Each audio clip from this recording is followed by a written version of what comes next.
All right. I got something to say to him. Let's hear the other side. You betcha. I'll even stand up here so you can put me on YouTube again if you want.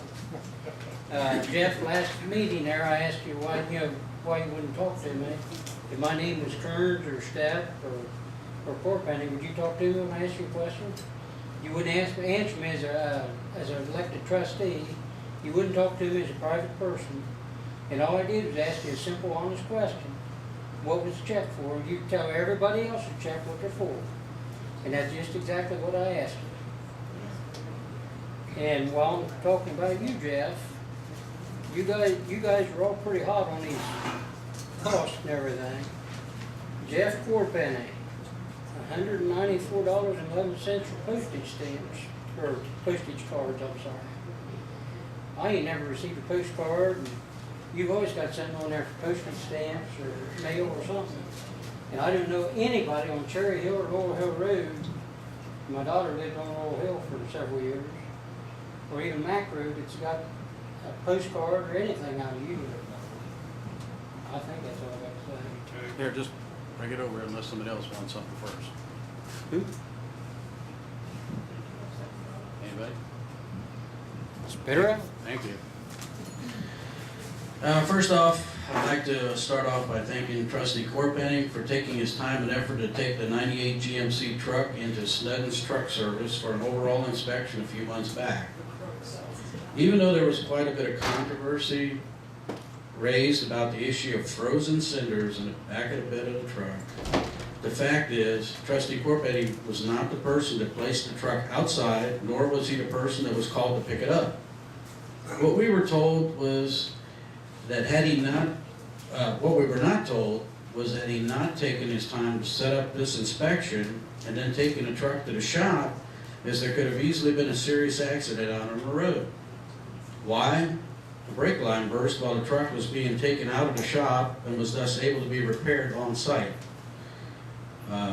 Plus, we found out that the brakes and lines were in sad shape and they all needed replaced. So, thank you, Trustee Corpenny, for possibly preventing a serious accident.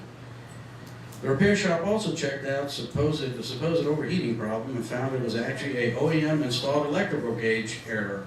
This was fixed by installing a separate direct reading temperature gauge. No idea how this could have been missed by since a simple temperature probe in the radiator could have told one that simple fact. I still say that not showing any record of coolant antifreeze changes in over 10 years is not an acceptable maintenance practice and can lead to all sorts of problems.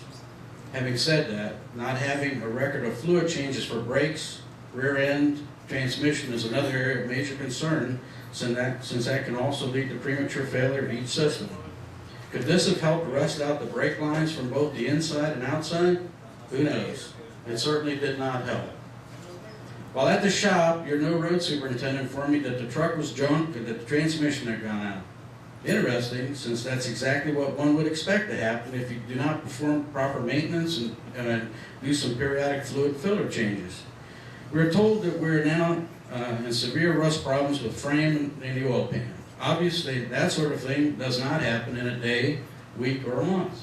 This is an area that proper operator inspections and minor preventive maintenance could and should have detected, let alone corrected a long time ago, especially since we have one trustee that's supposedly the fix-it guy that can repair anything, yet somehow he failed to be able to find, clean, and possibly sandblast some rust and repaint these areas.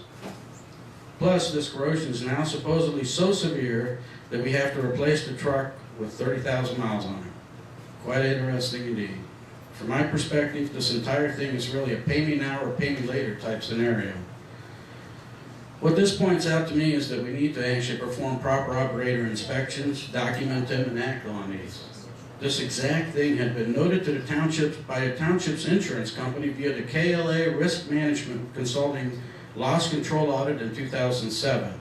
I might also note that this write-up regarding documented pre-trip vehicle inspections was rated A, which required immediate corrective action, plus this was even a resubmitted recommendation from Clearback on 3/14/2001 audit.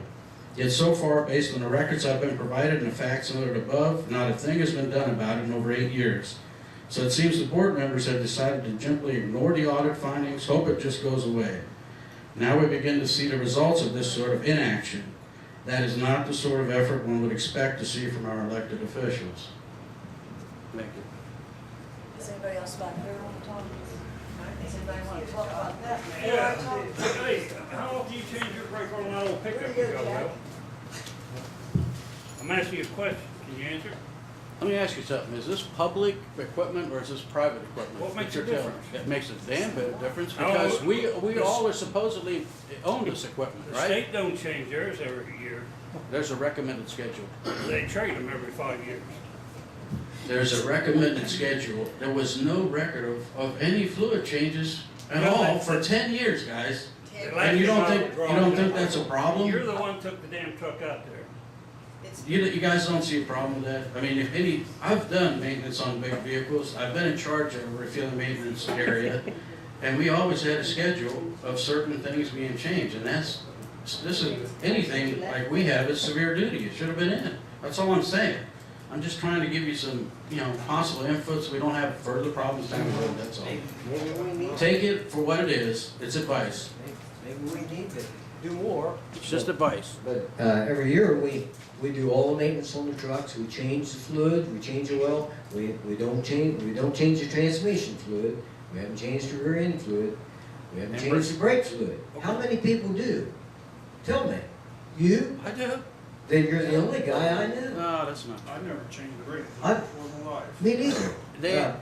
They're all calling for it now because of the problem with Well, moisture, because especially they're- when you have stuff like this. that Because they're sits building so them long. cheaper, they're building them out of tin cans. Well, Look at the Ford. I agree with you, Don. I Well- had my brake lines Well, rust that's, out too on my truck. It's a But- normal maintenance thing on well, our trucks. GM vehicles. It's a Our normal. trucks is out in the rust.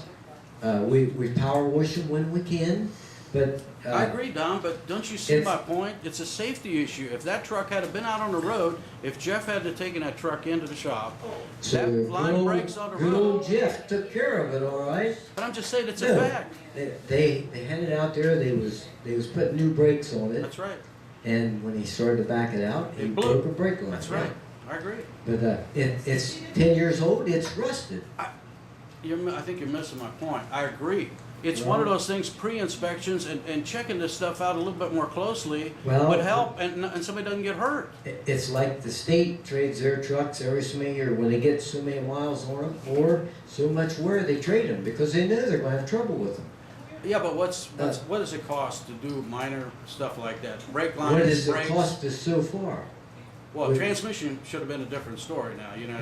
You That- don't change fluid, just expect it to go. Every transmission shop in the world is gonna tell you that. That's 99% of the 30,000 problem. mile, you're supposed to change transmission fluid? 10 years. It doesn't matter. Yes. Ask a mechanic. They'll tell you, oil don't wear out, it just gets dirty. It's down there. Snedden's lies anyway. Huh? Snedden's lies anyway. What do you mean they lie? They lied to us about repairs. They laughed Well- him out of the garage. Snedden's is a No, good shop. He's they're- not gonna lie to you about They do. No, we changed the fuel filters, the oil, the air filters. We go over the trucks every spring and every fall. We try and get ready for the winter. I don't know. Changed the transmission fluid 30,000 miles. The last Chevy truck we traded in, it's probably 8-9 years old. It had 15,000 miles on it. The frame was rusted too because of what we use it for. it. My point is, Dan has a shop, right? Dan's Mr. Fix-It, that's what you made him out to be. He All you is. have to do is every once in a while, But clean the rust off and paint it, prime it, Dan. I mean, what's the big deal? I do a lot It's of preventive repairs. maintenance. So why can't Jeff do some of that stuff too?